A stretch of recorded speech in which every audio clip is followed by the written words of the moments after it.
Assalamualaikum warahmatullahi wabarakatuh. Perkenalkan, nama saya Pinel Pionita, kelas manajemen 20D, NIM 20.080.156. Di sini saya akan menjelaskan nilai saham.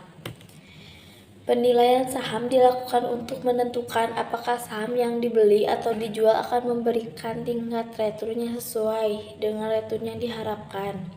Nah, di sini saya akan dibahas beberapa nilai yang berhubungan dengan saham. Di antaranya ada nilai buku, nilai pasar, dan nilai intrinsik.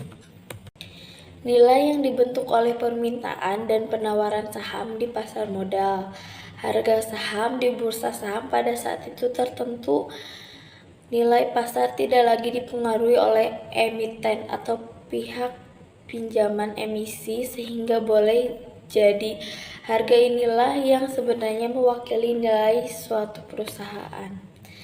Nilai saham yang menentukan harga wajar suatu saham, mencerminkan nilai saham yang sebenarnya sehingga tidak terlalu mahal.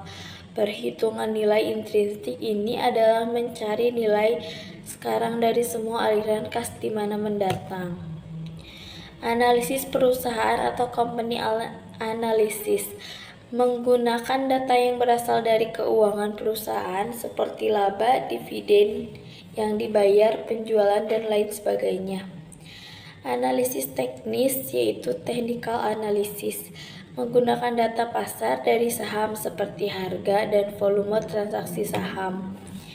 Dalam analisis fundamental ada dua pendekatan untuk menghitung nilai intrinsik saham, yaitu yang pertama ada pendekatan nilai dengan nilai sekarang atau present value approach. Yang kedua ada pendekatan PER atau VE ratio approach. Disebut dengan metode kapitalisasi laba. Ada beberapa perusahaan membayar dividen dengan tidak teratur, yaitu dividen tiap-tiap periode tidak mempunyai pola yang jelas. Untuk periode-periode tertentu tidak membayar dividen sama sekali, seperti saat dalam periode masa rugi atau dalam periode kesulitan likuidasi. Dihitung menggunakan rumus model diskonto dividen. Dividen bertumbuh secara konstan atau constant growth model. Dividen tumbuh sesuai dengan tingkat pertumbuhan perusahaan. Model ini mengasumsikan bahwa dividen tumbuh pada suatu tingkat tertentu. Model ini cocok untuk perusahaan yang mature dengan pertumbuhan yang stabil. Nah, sebagai contohnya ada perusahaan Hayo, selama ini membagikan dividen yang jumlahnya bervariasi. Perusahaan memperkirakan kenaikan mendapatkan sebesar 20% per tahun selama 2 tahun mendatang. Tetapi setelah itu pendapatan akan menurun menjadi 5% per tahun sampai waktu tak terhingga.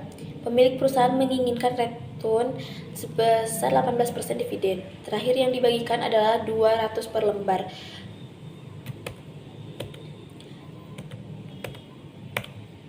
Selain keuntungan berupa dividen, pemilik saham juga dapat keuntungan berupa capital gain, yaitu keuntungan penjelasan saham akibat selisih dari harga jual dengan harga beli saham. Berarti selain arus kas masuk selain dividen, juga harga jual akhir saham yang dapat dimasukkan ke dalam model diskonto dividen. Dengan demikian nilai intrinsik saham pada saat dijual. Perhitungan nilai intrinsik saham dapat juga menggunakan pendekatan PER atau price earning ratio. PER menunjukkan rasio dari harga saham terhadap earnings.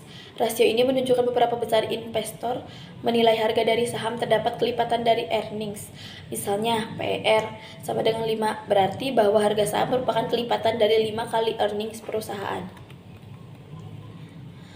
Rumus menghitung price earning ratio. PER sama dengan harga per lembar dibagi earning per lembar saham, di mana earning per lembar earning perusahaan dibagi jumlah saham yang beredar.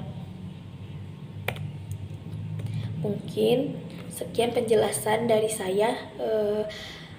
Kalau ada kekurangan saya mohon maaf. Terima kasih. Wassalamualaikum warahmatullahi wabarakatuh.